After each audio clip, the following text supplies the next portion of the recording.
Many people out there investing in senior care based on these alleged very high profits. But is it true that you can earn millions and millions of dollars? Well, technically, yes, it is accurate. In fact, at $55 million a year, which is the most profitable senior care franchise, that's more lucrative even than the most profitable McDonald's franchise, which is about $10 million. And it's a much lower investment. It's about $150,000 for your senior care, $1.5 million for your McDonald's. So yes, technically these profits are there, and that is one of the places that has earned tens of millions of dollars, quite literally. But there's something the franchise companies won't tell you, and there are other options, other alternatives that might be a better fit for you. We're going to look at senior care franchises, some of those alternatives that might be a better choice today on Franchise City.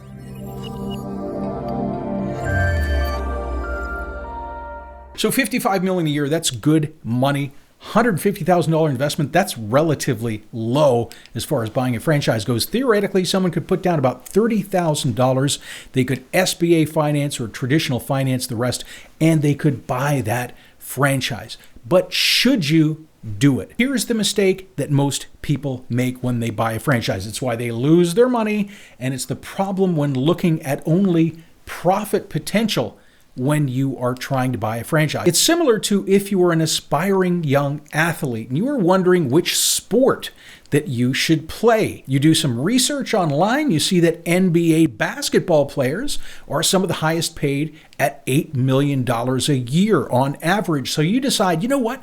This is a lot of money. I'm going to be a basketball player. That's absolutely ridiculous, right? But this is how many people are buying a franchise. They think it's just going to run itself. The owner's capabilities and capacity has nothing to do with running the business. But of course, you might be terrible at basketball and you can't even play professionally, let alone at an amateur level. But you might be great at something like volleyball, which overall, on average, yes, is less money, but it's a lot more than what you'd make playing basketball if you're not that good, which is probably zero.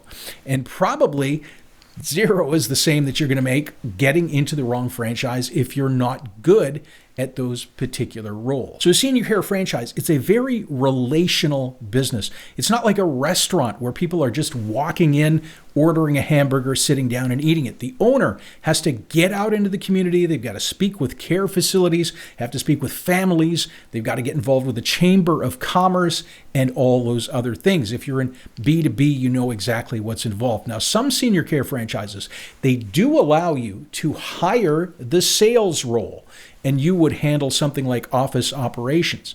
But don't take that for granted. You've got to make sure that you are comfortable and you're proficient at the role that you are expected to fulfill with that particular franchise. Now, not everyone can run a senior care franchise, and very few people can be these top superstars. You might be better off in another industry. We're going to look at some other franchise options in a moment. You might be better off not being a franchise owner at all, and very few people will actually tell you that, particularly those who are in the industry. But it's very true. Not everyone's cut out to be a franchise owners. Now, as brokers, when we help buyers through the process, we look very closely at a person's skills.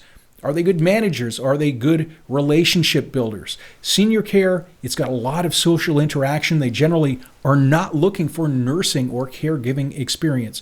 Now, in addition to the owner's abilities, every market, every individual city, every location is entirely unique. We have to look at how is the staffing landscape there. It's a very big challenge, particularly now in that industry.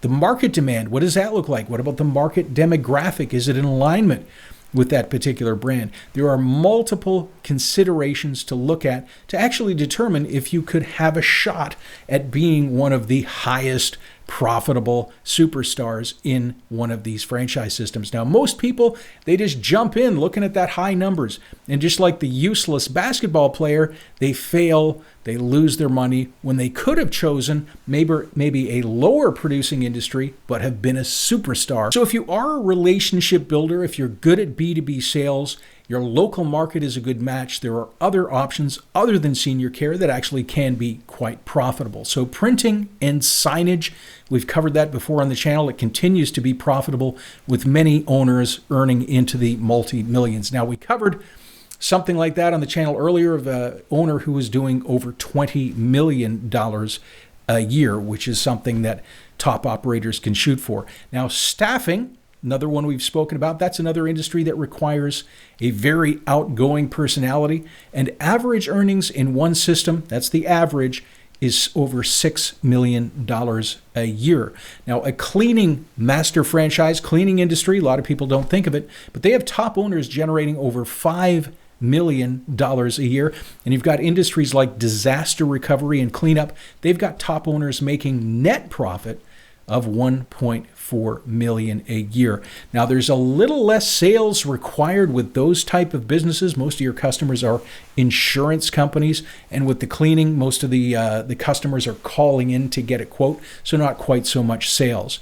Now, if you have the outgoing personality, the rainmaker personality, many opportunities exist even beyond the ones we just covered. So if you're an introvert, if you're not relational, you're going to need a franchise that has either walk-in traffic, people coming in and buying stuff, or one where corporate is generating leads on your behalf and your employees can close them for you. So a situation where customers essentially are coming to you. Now, this is not an ideal scenario if you do have those B2B skills, because you're going to be limited by the local walk-in traffic. You can't, if business is slow, get out there and make things happen. But a few options in this space are automotive, and that includes things like oil change, aftermarket parts, or automotive repair. And when we look in this space, one franchise has average owner net profit, that's net profit, over $400,000 with an investment around $300,000. Now, as an interesting point, that's about 10 times more profit than a very popular food franchise that actually has a little lower investment. Now, food franchises, that's another great option where customers are coming to you, but your investment is going to be a little bit higher. Fitness franchises, another option, can be very profitable. Now, some markets we're seeing have become very competitive. The markets are saturated, but certain niche areas like martial arts or yoga, these places have less expenses on equipment and overhead. They can generate net of $200,000, and there's not really a high level of market saturation. All-in investment, something like that, is around $200,000. Now, some cleaning franchises, once again, we're looking at those, not something that people look at, have in-house marketing programs that actually generate the customers on your behalf. Some will even close the deals for you over the phone. You just send out your cleaners to facilitate those jobs. Many cleaning franchises generate over $1 million a year, so they can be quite profitable as well. So put simply, the most profitable franchise is going to be the one that is best suited to your abilities, your goals, your market demand, and other unique variables. If you need help figuring that out, you can contact Franchise City Broker Group by clicking the link above. Thanks for watching.